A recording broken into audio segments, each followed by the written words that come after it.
J'ai réalisé que quoi que tu dises, il y a des gens qui ne seront pas d'accord avec toi. Et juste après, j'ai fait un constat encore plus terrifiant.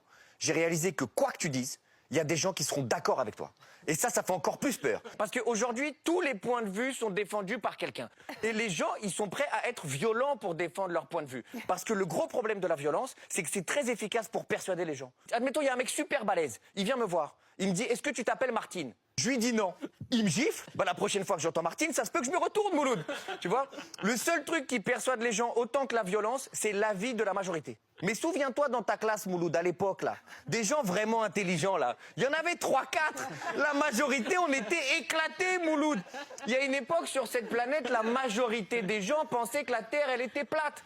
Galilée, il a eu un procès parce qu'il a dit que la Terre est tournée autour du Soleil. T'imagines, il est arrivé, il a dit, les gars, j'ai calculé. Je pense que la Terre est tournée du Soleil. On lui a dit, bah super, on se voit au tribunal le 25. Tu réalises ou pas ? Tout le monde s'offusque en mode, non mais attends, les footballeurs, ils sont dans un autre monde. Ah bon, ça te surprend ? Tu pensais vraiment que Mbappé, tous les matins, avant d'aller à l'entraînement, il met un blablacar pour essayer de rentrer... C'est fou, quoi. Peut-être ça va changer. Peut-être, ouais, bientôt, Mbappé, tu vas le voir dans le Wigo, quoi. Salut Kylian, ça pas ton but contre la Juve. Ouais, ben rentre tes coudes, par contre, parce que là... c'est dérangé de prendre, et c'est rien. Voilà. Bon, t'as plus de batterie ? Eh ben, fallait prendre l'option prise, bah oui. T'es niqué jusqu'à Marseille, là, mon pote.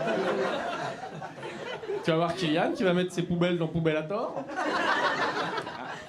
J'explique, ça trie le public, ça. Ceux qui rigolent, c'est les pauvres, les riches, ils disent putain, on comprend rien. Oh, on aurait dû voir Gad Elmaleh, un peu plus cher, mais valeurs sûres. Qu'est-ce que c'est, la Poubelator ? J'explique. La SNCF, trop fort. Ils ont tué le game.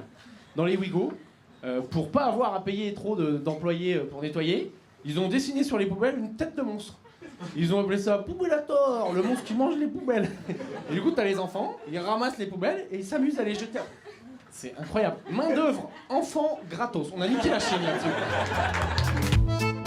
Non, moi cette année, j'ai découvert un nouveau concept, c'est les lutins farceurs. Connaissez le concept des lutins farceurs ? C'est incroyable. Pour ceux qui connaissent pas, en fait, c'est 2 poupées en forme de lutin de Père Noël. Et le concept, c'est que tous les soirs, dans la nuit, pendant que les enfants ils dorment, tu leur fais faire une connerie. Et le matin, dès qu'ils se réveillent, ils découvrent la bêtise des lutins farceurs, tu vois. Et je trouve ça trop bien. Vraiment, l'autre matin, mes enfants, ils se sont réveillés, ils ont fait « Mais non !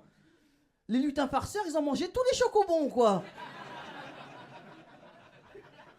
Et moi, je suis là, ils sont vraiment très gourmands, ces lutins farceurs, tu vois.